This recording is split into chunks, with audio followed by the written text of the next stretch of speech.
तो आज हमारा लेक्चर है बेसिकली लेक्चर 6। तो लेक्चर 6 में हम पढ़ेंगे टाइम स्पेस ट्रेड ऑफ।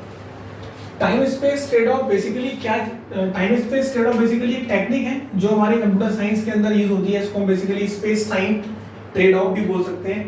अब ये टेक्निक बेसिकली है क्या? Space time trade off in computer science is basically a problem solving technique. ये क्या है?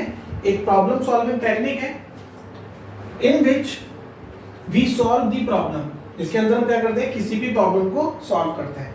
अब प्रॉब्लम को सॉल्व करते हैं तो जैसा मैंने अभी इससे प्रीवियस लेक्चर में आपको बताया था कि एक एल्गोरिथम के लिए, यानी कि जब हम किसी भी प्रॉब्लम को सॉल्व करते हैं तो उस प्रॉब्लम को सॉल्व करने के लिए डिफरेंट टाइम एनालाइज हो सकते हैं based on the input. Same जब हम कोई भी एल्गोरिथम डिजाइन करते हैं किसी भी प्रॉब्लम को सॉल्व करने के लिए, तो उसमें दो केसेस हमारे सामने आते हैं। पहला केस हमारे सामने क्या आता है कि either in less time and using more space, यानी कि हमारी एल्गोरिथम टाइम कम ले रही है लेकिन स्पेस ज्यादा ले रही है। ठीक है। दूसरा केस क्या आ सकता है? इन वेरी लिटिल स्पेस, यानी कि इसमें क्या हो गया, स्पेस तो कम ले रही है लेकिन टाइम ज्यादा ले रही है। यानी दोनों केस हो गए, कम टाइम ले रही है, ज्यादा स्पेस ले रही है, कम स्पेस ले रही है, ज्यादा टाइम ले रही है। लेकिन हमारे पास जो बेस्ट एल्गोरिथम का अगर हम केस कंसीडर करें तो बेस्ट एल्गोरिथम के लिए क्या होना चाहिए? टाइम भी लेस होना चाहिए और हमारे पास टाइम भी लेस होना चाहिए, और दूसरा जो फैक्टर है हमारे पास स्पेस का, वो भी हमारा क्या होना चाहिए?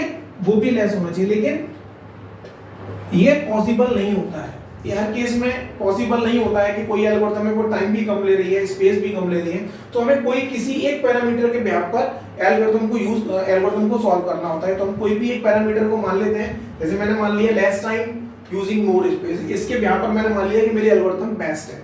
या मैंने दूसरा केस ले लिया less space but more time. तो किसी भी एक पैरामीटर के बेस पर मैं एल्गोरिथम को बता सकता हूं कि मेरी एल्गोरिथम बेस्ट है। तो वही हमारा क्या है? टाइम स्पेस ट्रेड ऑफ है। तो इसको हम समझेंगे बेसिकली एक एग्जांपल के थ्रू।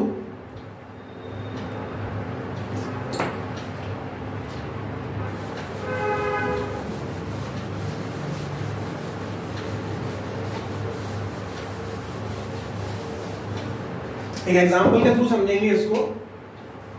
एक छोटा सा प्रोग्राम हम बनाएंगे, इस प्रोग्राम के थ्रू समझेंगे। तो मैंने यहाँ पे एक प्रोग्राम बनाऊंगा मैं। यहाँ पे मैंने लिख दिया है मोर टाइम लेस स्पेस, और यहां मैंने लिख दिया है more space comma less time. यानी कि प्रोग्राम को हम दो तरीके से बनाएंगे। ठीक है। तो जैसे मेरे पास एक प्रोग्राम है जिसमें मुझे दो नंबर्स को ऐड करना है। तो दो नंबर्स मान लो, मैंने इंट दो नंबर मान लिए। पहला मेरा स्टेप क्या हो गया? इंट दो वेरिएबल ले लिए मैंने, ए और बी। ठीक है। उसके बाद मैंने क्या करा? वेरिएबल की वैल्यूज एंटर कराई। तो अगर मैं सी की बात करूं तो सी में मेरे पास प्रिंटफ फंक्शन होता है। तो इसके थ्रू मैंने एंटर वैल्यू ऑफ ए की वैल्यू एंटर कराई मैंने। फिर उसको मैंने स्टोर कर लिया एक इसी वेरिएबल के अंदर। तो मैं स्टोर करने के लिए, स्कैन करने के लिए फंक्शन में स्कैनर फंक्शन का यूज करता हूं। तो यहाँ पे मैंने क्या लगाया? क्योंकि इंट लिया है तो इंट के लिए मैं क्या लगाऊंगा? String modifier %d comma m% of a। Fourth में मैंने क्या किया? Same printf enter value of b की वैल्यू एंटर कराई मैंने यूजर से, और उसको स्टोर कर लिया एक मेमोरी लोकेशन पर। तो ये M% का जो साइन है बेसिकली एड्रेस को रिप्रेजेंट करता है कि मेमोरी के एड्रेस पे जाके वो वैल्यू हमारी स्टोर हो रही है। ठीक है। तो मैंने दो वेरिएबल लिए ए और बी, दोनों की वैल्यू एंटर कराई, दोनों को स्टोर कर लिया स्कैन फंक्शन के थ्रू। इसके बाद मैंने क्या किया? इन दोनों वेरिएबल्स को मैंने दोनों वेरिएबल्स की वैल्यू को ऐड किया, ए और बी की वैल्यू को, और उनके जो भी रिजल्ट आया उसको मैंने बी के अंदर स्टोर कर दिया, और इसको मैंने एज आउटपुट प्रिंट कर दिया printf। तो आउटपुट अगर मैं लिखूंगा आउटपुट इक्वल्स टू, आउटपुट मेरा कहां पर आ रहा है? आउटपुट आ रहा है मेरा बी के अंदर। तो मैंने बी को यहाँ पे इस तरीके से लिख दिया। तो जो भी आउटपुट आएगा मेरा वो बी के अंदर प्रिंट हो जाएगा। ठीक है। अब मैं इसको और थोड़ा सा मिनिमाइज करूं। मैंने यहाँ पे तीन वेरिएबल लिए, ए बी सी, वहां मैंने दो वेरिएबल लिए। अब मैंने क्या किया? इन दोनों की वैल्यू मैंने एक साथ एंटर करा ली। Enter the value of enter the value of a and b। ठीक है, इनको मैंने स्टोर कर लिया, रीड कर लिया फंक्शन scanf के थ्रू। scanf क्योंकि दो वेरिएबल ले रहे हैं तो दो मैंने %d लगाए, क्योंकि a की वैल्यू a के एड्रेस पर स्टोर होगी और b की वैल्यू b के एड्रेस पर स्टोर होगी। तो दोनों वैल्यू मेरे पास स्टोर हो गई। तो जब मेरे पास वैल्यू आ गई तो मैंने इनके रिजल्ट इनको कैलकुलेट किया। ठीक है, तो a प्लस बी है और एक वेरिएबल मैंने c ले लिया जिसके अंदर मैं उस रिजल्ट को डालूंगा। तो मैं उसको डायरेक्टली ऐसे भी लिख सकता हूँ, डायरेक्ट printf के अंदर printf यहाँ पे सीधे मैं लिख सकता हूँ printf आउटपुट इक्वल्स टू,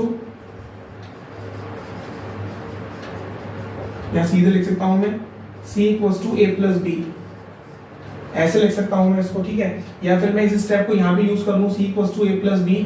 ठीक है, और यहाँ पे मैं सीधे इसको c लिख दूँ, बात वही है, एक स्टेप मेरा कम हो जाएगा, इस केस में मेरा एक स्टेप बढ़ जाएगा। ठीक है, अब यहाँ पे सेम प्रॉब्लम है, यानी कि सेम प्रॉब्लम है, मैंने दो तरीके से बनाई है उस प्रॉब्लम को। यहाँ पे आप देख रहे होंगे नंबर ऑफ स्टेप कितने हैं, 7 है, तो यहाँ पे नंबर ऑफ स्टेप कितने, मेरे पास 5 है। अब अगर मैं इस वाले केस को कंसीडर करता हूँ तो इस केस में मेरा टाइम ज्यादा लगेगा, क्योंकि स्टेटमेंट बढ़ गई, इंस्ट्रक्शंस बढ़ गई, तो एक एक इंस्ट्रक्शन को जब वो प्रोसेस करेगा तो टाइम ज्यादा लगेगा। ठीक है, स्पेस लेस है क्योंकि यहाँ पे मेरे पास वही वेरिएबल है। ठीक है, यहाँ पे अगर मैं बात करूँ, यहाँ पे टाइम तो कम लगेगा क्योंकि यहाँ पे नंबर ऑफ इंस्ट्रक्शंस कम है, लेकिन स्पेस ज्यादा लगेगा क्योंकि यहाँ पे नंबर ऑफ वेरिएबल्स क्या है, मेरे पास 3 है। ठीक है, तो ये बेसिकली एक एग्जांपल है टाइम स्पेस ट्रेड ऑफ का। तो time space trade off basically एक टेक्निक है, एक पैरामीटर है बेसिकली कंप्यूटर साइंस के अंदर, कि हम एक पैरामीटर के बिहाफ को, एक पैरामीटर को कंसीडर करके किसी भी एल्गोरिथम को यूज करते हैं, किसी भी एल्गोरिथम को बताते हैं कि ये एल्गोरिथम हमारी बेस्ट है या वर्स्ट है। ठीक है।